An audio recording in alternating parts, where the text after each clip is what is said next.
Hi friends, welcome to Radha Manohari vlogs. దక్షిణ భారతదేశంలోన అత్యంత ప్రాచీనమైన టెంపుల్ ఈరోజు మీకు చూపించబోతున్నాను.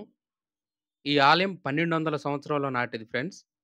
ఈ ఆలయం వచ్చేసి సూర్యాపేట జిల్లా హుజూర్‌నగర్ మండలం బూరుగడ్డ అనే గ్రామంలో ఉంది. ఈ ఆలయం వచ్చేసి కాకతీయుల కాలం నాటిది ఫ్రెండ్స్. కాకతీయుల రాజైన ప్రతాపరుద్రుడికి సామంత రాజులుగా ఉన్న సత్రం బొల్లంరాజు, దేవకి పుత్రదాసుడు అనే ఇద్దరు రాజులు ఈ ఆలయాన్ని 1172 సంవత్సరంలో నిర్మించడం జరిగింది. ఈ ఆలయంలో సూర్య పుష్కరిణి, చంద్ర పుష్కరిణి అనే 2 కోనేరులు గూడా ఉన్నాయి ఫ్రెండ్స్. 1200 సంవత్సరాల క్రితం ఈ గ్రామాన్ని శ్యామలి కందపురం అనే నామంతో పిలిచేవాళ్ళు. కాకతీయుల కాలంలో ఈ గ్రామం ఒక వాణిజ్య పట్టణంగా ప్రసిద్ధికెక్కింది. అంతేకాదు ఫ్రెండ్స్, ఇప్పుడు ఈ ఆలయం నిర్మించిన స్థానంలో పూర్వం భృగు మహర్షి తపస్సు చేయటం జరిగిందంట. అందుకే ఈ గ్రామానికి బూరుగడ్డ అనే పేరు రావటం కూడా జరిగింది. అంతేకాదు ఫ్రెండ్స్, 1000 సంవత్సరాల క్రితం ఈ గ్రామంలో 101 శివాలయాలు నిర్మాణం జరగటం జరిగింది. కాలక్రమేణా అవన్నీ కూడా కాలగర్భంలో కలిసిపోవటం జరిగింది. కొంతమంది మూర్ఖులు శివాలయాలను ధ్వంసం చేసి గుప్త నిధుల కోసం అప్పటి పురాతనమైన సంపదను నాశనం చేయటం జరిగింది. అంతేకాదు ఫ్రెండ్స్, ఈ ఆలయంలో ఉన్న మరొక విశిష్టత ఏంటంటే, ఏకశిలతో నిర్మించిన 24 అడుగుల అనంత పద్మనాభ స్వామి మనకు దర్శనమిస్తాడు. చూడండి ఫ్రెండ్స్, మీరిప్పుడు చూసేది 24 అడుగుల పొడవైన అనంత పద్మనాభ స్వామి విగ్రహం ఇది. దక్షిణ భారతదేశంలో ఈ ఆలయంలో మాత్రమే 24 అడుగుల పొడవైన అనంత పద్మనాభ స్వామి విగ్రహం ఉంది. దక్షిణ భారతదేశంలోనే ప్రాచీనమైన ఈ ఆలయాన్ని ప్రతిరోజు కూడా వందలాది మంది భక్తులొచ్చి దర్శించుకోవటం జరుగుతుంది. అంతేకాదు ఫ్రెండ్స్, ఈ ఆలయం వచ్చేసి శుక్రవారం, శనివారం ఈ స్వామివారిని వేలాది మంది భక్తులు దర్శించుకుంటూ ఉంటారు. ఈ ఆలయంలో 30 మంది ఆళ్వార్ల స్వాముల విగ్రహాలు కూడా ప్రతిష్ఠ చేయటం జరిగింది. ఈ ఆలయానికే మణిహారం ఇప్పుడు మీకు చూపించే ఆండాల్ దేవి. ఈ అమ్మవారిని చూస్తుంటే విగ్రహాన్ని చూసినట్టుండదు. సాక్షాత్ మాతృమూర్తి అయిన ఆ లక్ష్మీ తల్లిని చూసినట్టే ఉంటుంది ఫ్రెండ్స్. మీకిప్పుడు చూపిస్తాను అమ్మవారిని చూడండి. అచ్చం ఒక దేవతా స్త్రీని మనం ఎలా అయితే ఉంటుందో అలానే దర్శనమిస్తుంది.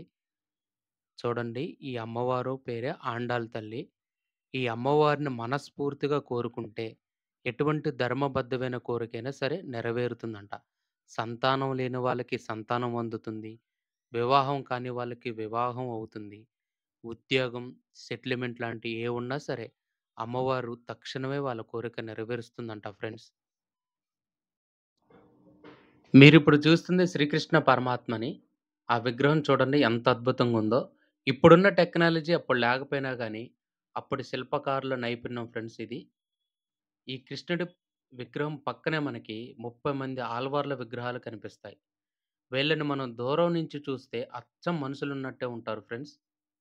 చూడండి ఎంతో అద్భుతంగా ఉందో.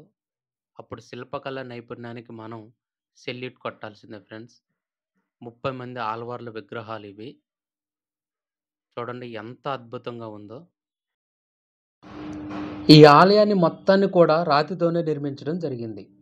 చూడండి ఫ్రెండ్స్, ఎంత పెద్ద రాళ్ళని తీసుకొచ్చి అద్భుతమైన ఆలయాన్ని నిర్మించారో. అప్పుడు శిల్ప కళాకారుల నైపుణ్యానికి మనం సెల్యూట్ కొట్టకుండా ఉండలేం. ఈ ఆళ్వార్ల సన్నిధి పక్కనే మనకి స్వామివారికి నిరంతరం అభిషేకం చేసే జలాన్ని తీసుకుని వచ్చే చంద్ర పుష్కరిణి చూపిస్తాను చూడండి. సంవత్సరంలో ఎప్పుడు కూడా ఈ చంద్ర పుష్కరిణిలో నీళ్లు ఉంటాయంట. ఇప్పటి వరకు ఎప్పుడు కూడా ఈ చంద్ర పుష్కరిణి ఎండిపోలేదని ఇక్కడున్న భక్తులు, గ్రామస్తులు చెప్పటం జరిగింది. ఊర్లో నీళ్లు లేకపోయినా సరే ఈ చంద్ర పుష్కరిణిలో నీళ్లు ఉంటాయంట ఎప్పుడు కూడా. ఈ జలంతోనే స్వామివారికి అభిషేకం, అర్చన చేయటం జరుగుతుంది. ఈ ఆలయంలో మనం చెప్పుకోవాల్సిన మరొక విశేషం ఏంటంటే, ఈ ఆలయంలో ఉన్న చెట్లు దగ్గర దగ్గర 1000 సంవత్సరాల క్రితం నాటి చెట్లు కూడా ఉన్నాయి. చూడండి మొత్తం రాతి కట్టడాలు ఇవి. ఇప్పుడు మీరు చూస్తుందే ఉసిరి చెట్టు. ఈ చెట్టు వచ్చేసి 250, 300 సంవత్సరాల క్రితం నాటిదంట. అంతేకాదు ఫ్రెండ్స్, ఇక్కడ దేవగన్నేరు చెట్టు కూడా ఉంది. ఈ దేవగన్నేరు పుష్పాలతోనే స్వామివారికి పూజ చేయడం జరుగుతుంది. ఇది కూడా 500 సంవత్సరాల క్రితం నాటిదని గ్రామస్తులు చెప్పడం జరిగింది. ఇంకొక విశేషం ఏమిటంటే, ఈ ఆలయంలో ఒక పారిజాత వృక్షం ఉంది. మీకిప్పుడు చూపిస్తాను చూడండి.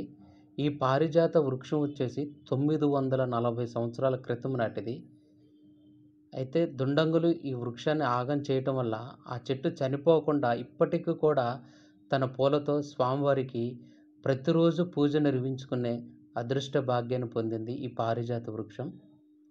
ఈ చెట్లన్నీ కూడా ఎన్ని జన్మల తపస్సో వాటి పుష్పాలతో నిరంతరం స్వామివారికి పూజ చేయటం జరుగుతుంది ఫ్రెండ్స్. ఈ ఆలయంలో ఉన్న శిలాశాసనం ఇది.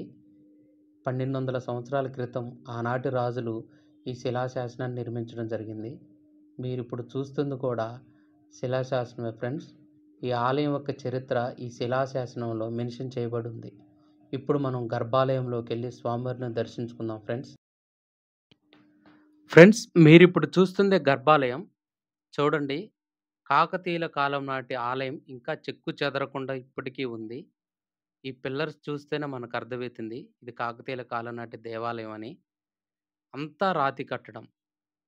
1000 సంవత్సరాల క్రితం నిర్మించినా కానీ ఈ ఆలయం ఇప్పటికి కూడా చెక్కు చెదరకుండా కొలువై ఉంది ఫ్రెండ్స్.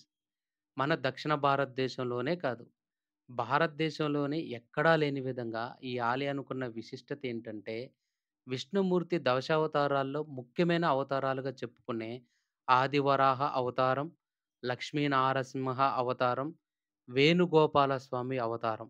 ఈ ముగ్గురు మూర్తులు కూడా భారతదేశంలో ఎక్కడా లేని విధంగా ఒకే పీఠంపై కొలువుతీరి దక్షిణాముఖంగా ఉండి ఇక్కడికొచ్చిన భక్తుల కోరికలు నెరవేరుస్తూ భక్తుల కొంగు బంగారమై కొలువై ఉన్నారు ఫ్రెండ్స్. ఇక్కడున్న ఆదివరాహ స్వామిని దర్శించడం వల్ల కోర్టు తగాదాలు, భూ సమస్యలు ఏమున్నా సరే అవి నెరవేరుతాయంట. అంతేకాదు ఫ్రెండ్స్, సొంతింటి కల ఎవరికైతే ఉంటుందో వారు ఈ స్వామివారిని దర్శించి ఇక్కడ మొక్కుకోవటం వల్ల తొందరగా ఆ కోరిక నెరవేరుతుంది ఫ్రెండ్స్. చూడండి ఎంత అద్భుతంగా ఉందో ఈ ఆలయం.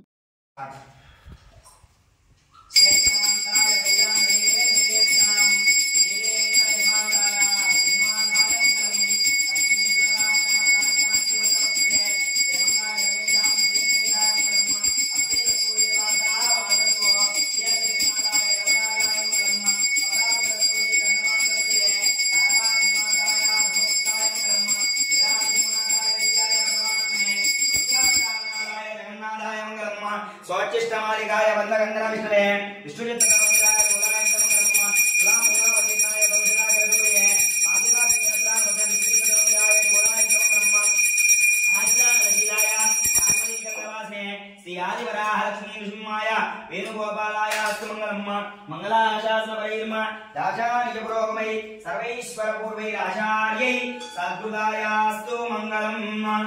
स्वामी చూడండియ్యా, వీరు భూవరాహ స్వామి, భూదేవి అమ్మవారు. వీరు లక్ష్మీ నరసింహస్వామి, రాజ్యలక్ష్మి అమ్మవారు. వీరు వేణుగోపాల స్వామి. ఏకపీఠం మీద దశావతారంలో 3 అవతారాలను స్వామివారికి వేసి దక్షిణముఖంగా ఉంది. వీరు ఉత్సవ విగ్రహాలు వేణుగోపాల స్వామి, రుక్మిణి, సత్యభామ. వీరు ఇక్కడ గోదాదేవి అమ్మవారు, ఆండాలమ్మ తల్లి విగ్రహాలలో పెద్ద విగ్రహం, చిన్న గోదాదేవి, పంచముఖ ఆంజనేయ స్వామి, లక్ష్మీ నరసింహస్వామి, ఆల్వారు. గోవిందా గోవిందా. తురుష్కులు ఈ ఆలయంపై దాడి చేసి ఈ ఆలయం యొక్క సంపదను కొల్లగొట్టాలని చూడటం జరిగింది. అప్పుడు ఒక పెద్ద వరాహం వచ్చి తురుష్కుల సైన్యం మీద పడి వాళ్ళు చీల్చి చెండాడటం జరిగింది. ఆ వరాహ మూర్తిని చూసి తురుష్కుల సైన్యం భయపడి దాడిని ఆపేసి పారిపోవడం జరిగింది. మీరు ఇప్పుడు చూస్తున్న ఈ ప్రదేశంలోనే తురుష్క రాజులు దాడి చేయడం జరిగింది. దానివల్ల అప్పుడు నిర్మించిన గోడకి కొద్దిపాటి నష్టం జరిగింది ఫ్రెండ్స్. చూడండి, ఈ రాతి గోడ పైన మీరిప్పుడు చూస్తున్న ఈ స్థలంలోనే తురుష్కులు ఇక్కడ దాడి చేయడం జరిగింది. అంతేకాదు ఫ్రెండ్స్, ఈ ఆలయంలో ఉన్న మరొక చిన్న శివాలయం ఇది. ఈ ఆలయంపై కూడా దాడి చేసి తురుష్కులు ఈ ఆలయాన్ని పూర్తిగా ధ్వంసం చేయడం జరిగింది. ఇక్కడున్న శివలింగాన్ని కూడా పూర్తిగా ధ్వంసం చేశారు ఫ్రెండ్స్. చూడండి ఈ ఆలయం లోపల ఎలా ఉందో. అంతా ధ్వంసం అయిపోయింది ఫ్రెండ్స్, ఏమీ లేదు ఇక్కడ. చూడండి, అది శివలింగం యొక్క పానమట్టం. శివలింగాన్ని వాళ్ళు 2గా నరికి పారేశారంట. ఇంకప్పటి నుంచి ఈ ఆలయం పాడుబడిపోయి ఉంది ఫ్రెండ్స్. ఫ్రెండ్స్ ఈ వీడియో మీకు నచ్చింది కదా! నెక్స్ట్ ఇంకొక మంచి వీడియోతో మీ ముందుకొస్తాను friends. Please like and share, subscribe my YouTube channel friends. Please support me, encourage me friends. Okay friends. Bye friends.